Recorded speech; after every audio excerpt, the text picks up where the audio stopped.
President Trump has signed an executive order to help reinforce child welfare programs across the country, specifically foster care programs.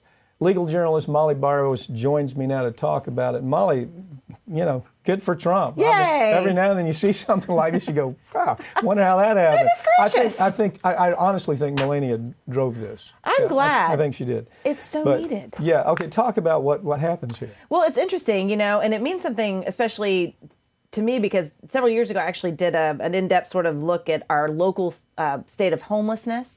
And what I found with homelessness is there's four main causes, and one of those is kids aging out of foster care. So you've seen around the country, in fact, states raising the age of children who age out of foster care because they just simply don't have the resources.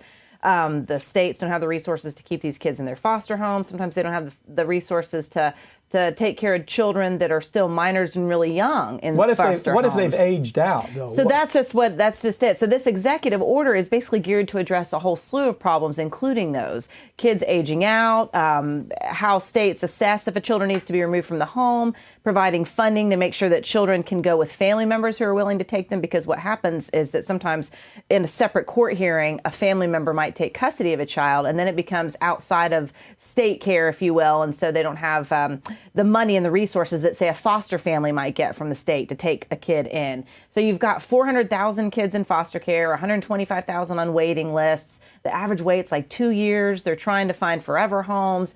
And it's just a real convoluted system of, you know, who are these kids in foster care? What kind of families are they coming from? What kind of data is being collected on them? How much money are states spending? So this order addresses all that. What does more money do? How does more money help this program? I know, right? Because you don't want to just throw money at a problem. What happens? I think probably the little bit that I'm getting out of this is one of the big benefits will be that he's basically putting their feet to the fire to the Department of Health to say, hey, we need to do a better job of collecting data. We need to know why why more foster families aren't signing up. And those that do sign up, how long are they keeping kids? How long are they staying a part of the program? Are they getting out of the program? Why are they getting out of the program? Is it because of lack of funding? Is it because of lack of support? So this program is really going to help give states an idea of how to collect data, how to address the problems that are particular to their areas, and that way they can make specific plans to help these kids and these families. It can be done right. As you know, I was raised by a lot of different families. Yes. But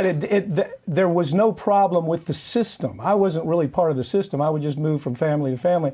About 8 different families growing up, and it worked out great. So there's a way to do it, and I hope that this centers in on that a little bit. It does, because, you know, here in Pensacola, we have had over the years some of the highest cases of child abuse reported in the state. And sometimes it's because there have been legitimate issues with child abuse, and also because of lack of training in recent years, because the people that are coming in to assess whether or not a child needs to be removed from the home don't always have the adequate training, and they're concerned that, well, there'll be liability if I make a bad call and I don't remove this kid.